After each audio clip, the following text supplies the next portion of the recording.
nagbibigay sa iyo ng pagmamahal. Amen. And yun ang sinasabi, you just rest in His presence. Kasi in His presence, there is fullness of joy. Amen. So, happy Father's Day sa mga fathers dyan na nasa dulo at nandito. Happy Father's Day po sa inyo. Amen. At alam ko na talagang, kumbaga, yung mga father, ang laki rin ng mga sacrifice nila. Kaya yung mga anak, ay, wala yung mga anak, ano? Andyan, yung namang maliliit. Amen. So, we appreciate our Father. Amen. So, praise God. Okay. So, last week po, ang ating message is about the name of Jesus. In the Old Testament, nagpakilala ang Panginoon kay Moses. Di ba, sabi niya, I am who I am. This is what you are to say to the Israelites. I am has sent me to you. And sabi nga niya, this is my name forever. The name you shall call me from generation to generation. So sa Hebrew, Eye, Aser, Eye. It means, I will become what I choose to become. I am what I am. I will be what I will be. I will create whatever I create, or I am the existing one. That means, I am the Lord. Amen? Ako ay ako.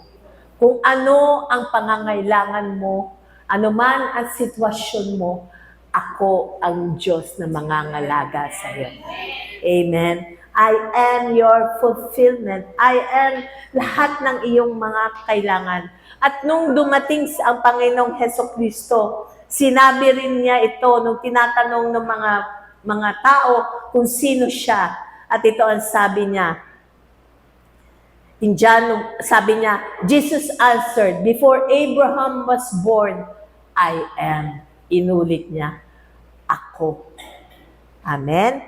So, He is already existing before the creation. Sabi nga, in the beginning was the Word, and the Word was with God, and the Word was God. So, siya ay the Alpha and the Omega. The beginning and the end.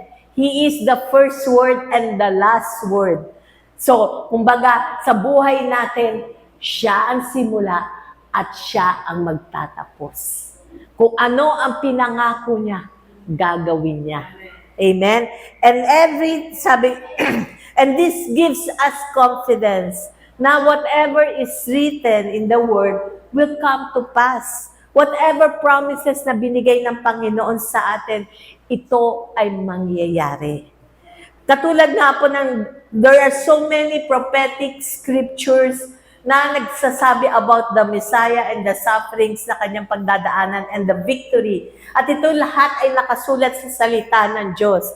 At kung titignan nga daw, approximately 2,500 prophecies ang nakasulat sa Biblia. And about 2,000 of which already have been fulfilled to the letter, no error. Ibig sabihin, nangyari na. Ang lahat ng mga prophetic words, scriptures na isulat dito, 500 na lang ang remaining. Ibig sabihin, it is about to happen. Or it is already happening. So, ibig sabihin, nangyayari. So, kumbaga, at yun yung, kumbaga, inaangkin natin lahat ng mga pangako na salita ng Panginoon para sa atin. At ito po ang ating message for the day, the arm of the Lord. So last week, actually it is a continuation doon sa ating napag-aralan last week. So now it is the arm of the Lord. Sabi po sa Isaiah 53, 1-3-5, who has believed our report, and to whom has the arm of the Lord been revealed? So next, He is despised and rejected by man, a man of sorrows and acquainted with grief, and we hid as it were our faces from Him. He was despised and we did not esteem Him. Surely He has borne our griefs and carried our sorrows. Yet we esteem Him stricken, smitten by God and afflicted. But He was wounded for our transgressions.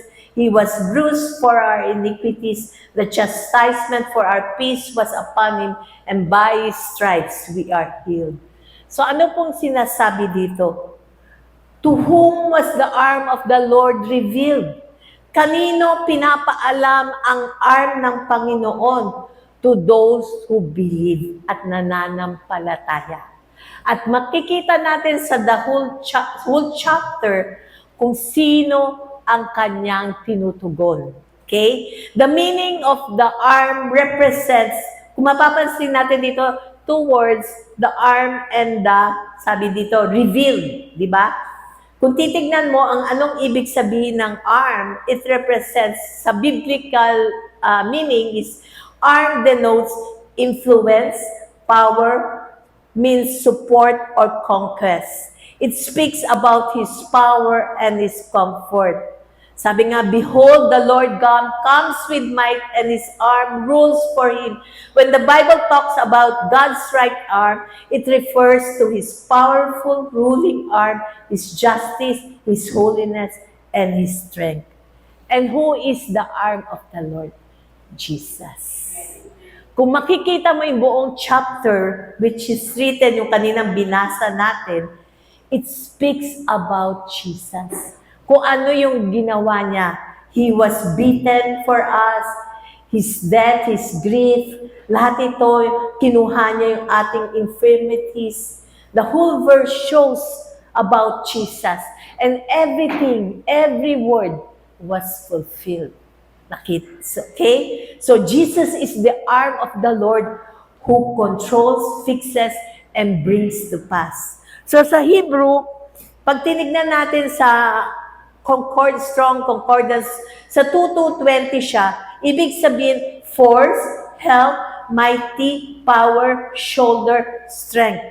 At 2232 means it means to publicize, announce, and declare and advertise, bear, conceive, seed, set with sower. So, ibig sabihin, Yeshua, Jesus, is the perfect and fullness of the Godhead is now in Him. Yeshua is the sword of the Spirit, which is the Word of God.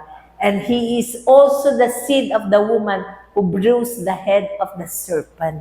So pinapakita po dito, the arm of the Lord is Jesus. Through the name of Jesus, there is power, there is strength, that is the arm of the Lord who will move for us. And that is why is it important to know about Jesus? Kung mapapansin ninyo, ang daming mga reliyon, tinatanggal nila ang pangalan ni Jesus. Even in prayer doon sa ibang mga religion, tinatanggal nila yung kumbaga, importante. Sabi nga, yun ang pinakakamay, ang Panginoong Jesus. Amen? Even in the States, pinagbabawal na mag-pray sa mga school. Pinagbabawal nila ang paggamit ng pangalan ni Jesus. Dahil napaka-importanteng maintindihan natin na ang pangalan ni Jesus, ito ang pinakakamay. The very power na binigay sa atin ng Panginoon. To use that name, all authority nga daw ay binigay na sa ngalan ng ating Panginoong Hesukristo. Amen? So the Lord, whoever believe, at sabi nga sa Matthew 28:18, and Jesus came and spoke to them saying, all authority has been given to me in heaven and on earth. Amen? So, whoever believe on the arm of the Lord, they will experience the Lord fighting in our behalf. So, ibig sabihin, He is the Lord of battles na will arise and His enemies scattered. So, kung kaya't napaka-importante nga po yun na maintindihan natin, when we put everything in the hands of God, in the hand of God, kay Jesus, it will be fulfilled. Amen? Whatever yung sitwasyon na nangyayari sa buhay natin, kapag binigay natin sa kamay ng Panginoon, siya ang kikilos. Kanina nga lang, nung nag-worship tayo, pinaalala niya. Actually, nandito sa verse na to yun eh. So, babasahin muna natin, in Isaiah 53:10-11, "Yet it pleased the Lord to bruise him, has put him to grief. When you make his soul an offering for sin, he shall see his seed, he shall prolong his days, and the pleasure of the Lord shall prosper in his hands." Amen? So, sinasabi dito, when you put everything in his hands, he is the one